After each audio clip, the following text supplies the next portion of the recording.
Greetings, and welcome to the Old Ways Rising Farm YouTube channel. This series of 3 short videos is targeted for the very beginning gardener. This is about how to think about things when you're setting up your first ever garden. This one is going to be about some general concepts. The next one, a little bit about garden sizing and setting up soil for success. And the third is going to be about plant selection. So don't forget to ring the notification bell so that you can see all 3 as they post. And if you enjoy these, go ahead and give them a thumbs up so that the algorithm will show them to others. For this first one, I want to talk about 2 things that I see a lot when discussing gardening with very beginning gardeners, doing their first garden or did a garden 10 years ago and have been away from it for a long time, that sort of setting. And these are the ideas of becoming overwhelmed by information overload and about perfection paralysis. Okay? So I'm going to talk about that second one first, perfection paralysis. What we're going for is better, not perfect. Okay? Better, not perfect. It's a very important way to think about all of these things. All of this is ultimately something of an experiment. Every year, you want to be better. Perfect is not a location, perfect is a trajectory, a vector. You want to continue to better yourself, continue to better your garden.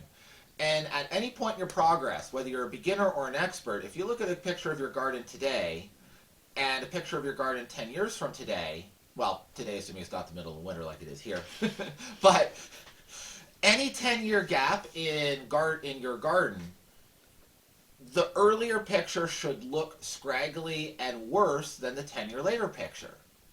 And if you take that 10 years from now picture and compare it to 20 years from now, again, the 20 years from now picture should be dramatically better than the 10 years from now picture. Everything is progress. Okay, so better, not perfect. A personal story that I think really epitomizes this is a conversation I was having with a friend, this was going on 10 years ago, that was setting up a garden that's intended purpose was to grow food for a local food bank. And this is while I was a student, and my wife was a student, the friend was a student, and, so we were all students. And she was setting up this charity garden. And it was not a perfect location, far from it, right? It was right against a building, and it was at a 90-degree corner of a building, so it was shaded from the west and shaded from the south. So it only got direct sun for about a third of the day. And the soil was just sort of poor graded soil onto which they dumped a whole bunch of compost, which is not a bad way to get started, by the way. We'll talk about that in the second video. But not an ideal location. But okay, you can grow food even in not ideal conditions. And there was, the third person in the story was a busybody who had taken a master gardener class and thought she was just God's gift to gardening. Right? Just absolutely thought she was God's gift to gardening. And every time she walked past this garden and saw my friend working in it and preparing it, would give helpful tips about how she was doing everything wrong. And my friend just got more and more and more upset about this and was ready to throw in the towel. Until I finally said, look, how much food did this area of land grow last year? She said, none. Okay. Then I said, so, if you get 1 zucchini, you have made infinite progress relative to 0. And then the light bulb went on and she proceeded and stuck with it. And had a zucchini apocalypse, not just 1 zucchini. Okay? So, if you're taking a yard, even if it's just a postage stamp, even if you live in a housing unit and you only have a postage stamp worth of lawn to work with, if you take one 10 by 10 little square of that lawn and you get 1 zucchini, you have made progress in a positive direction, and that is better. In the process of doing so, you will learn a lot. So next year, your garden will be better yet. And then the third year, you will learn more, and the garden will be better yet. So set yourself on that trajectory of better. Don't try to judge yourself by some arbitrary idea of perfect. Okay? So that's the first thing I wanted to mention here. Better, not perfect. Set yourself in that mindset, and you will have a much more enjoyable time with your gardening path. The second idea is about being overwhelmed. So when you look at, if you're a new gardener, you get a book, and there's a ton of information in it, and you don't know what's true or not. So you go to YouTube, and you get even more information, and you see everybody saying that my way is the best way to garden. Baloney. That is baloney. Okay? Their way might be their favorite way for their context, but it is not arbitrarily the best way.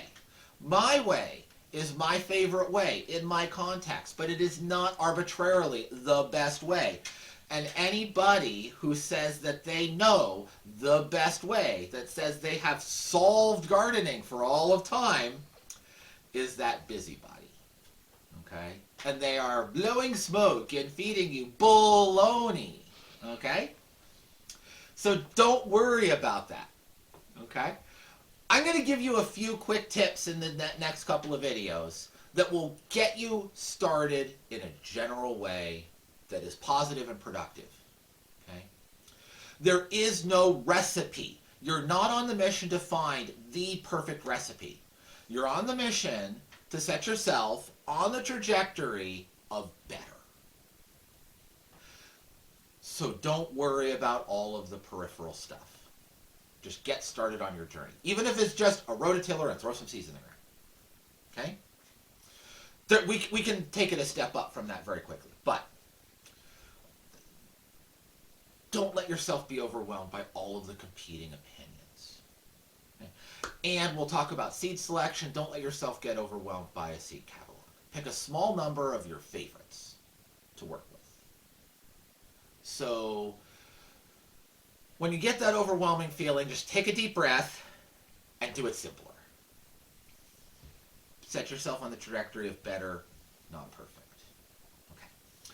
I hope this was informative. Please like, share, and subscribe. And please don't forget to give it a thumbs up if you like it. And I will see you back in the next installment. We will talk about soil and how to get one step better from just rototiller and throw some seed in. Till then, have a great day.